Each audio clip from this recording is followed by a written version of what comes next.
हम आपके आंसुओं में आंसू बहा लिए, आप हमारी मौत पर भी जश्न मना लिए। 2 दिन हम सवाल पूछते हैं और तीसरे दिन हम चुप हो जाते हैं। और जिससे सवाल पूछो, प्रयागराज में हमने सवाल सरकार से पूछा था तो सरकार के समर्थक हमको सुनाने लगे। अब की बार कर्नाटक सरकार से पूछा, आरसीबी के से पूछा तो वो हमको सुनाने लगे, अनफॉलो करने लगे। सवाल यह है कि आम आदमी खुद नहीं चाहता कि उसके लिए बात करो, और इसीलिए आम आदमी मरता है तो किसी को फर्क नहीं पड़ता। लोग कह देते हैं अरे हादसे तो होते रहते हैं, और पूछे तो अरे वहां भी तो हुआ था ना, वहां क्यों नहीं बोले था। मेरी टीम तेरी टीम, मेरा स्टेट तेरा स्टेट का तमाशा कर रहे हैं, खामोश हो जाएं। ये आपकी ट्रॉफी के चक्कर में वो जान नहीं लौटने वाली है, इसलिए बेहतर है शांत हो जाए। जो मरा है वो भी आप जैसा ही कोई था, वो भी इसी टीम के लिए झंडा उठा रहा था, इन्हीं खिलाड़ियों को देखने के लिए मरा जा रहा था। आज जो नहीं है उससे पूछिएगा, उनके घर वालों से पूछिएगा। जिनके घर वाले मरे हैं वो जिंदगियां वापस नहीं लौटेंगी।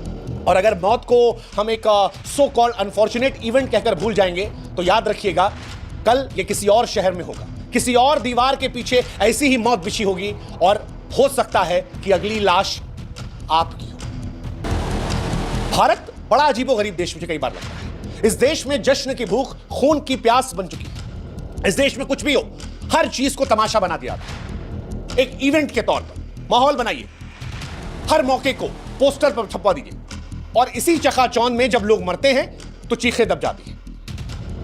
मतलब खुद सोचिए यार कि ट्रॉफी की चमक लाशों पर भारी पड़ गई है। क्या हमारी संवेदनशीलता इतनी मर गई है? क्या हम इतने गिर चुके हैं कि ट्रॉफी की चमक लाशों की चीखों को दबा दे?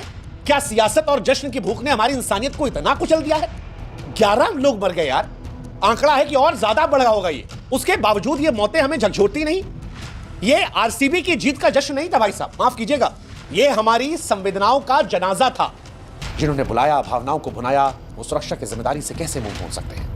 और आम लोगों की जिंदगी की कोई कीमत नहीं है, क्योंकि अगर जश्न की आड़ में सुरक्षा गाइडलाइन को दरकिनार न किया गया होता तो शायद ये जिंदा होते। वो लोग जो 17 साल से आरसीबी के जीतने का इंतजार कर रहे थे, उन्हें अंदाजा नहीं होगा कि इस ट्रॉफी के जश्न में उनकी मौत की खबर भी आएगी।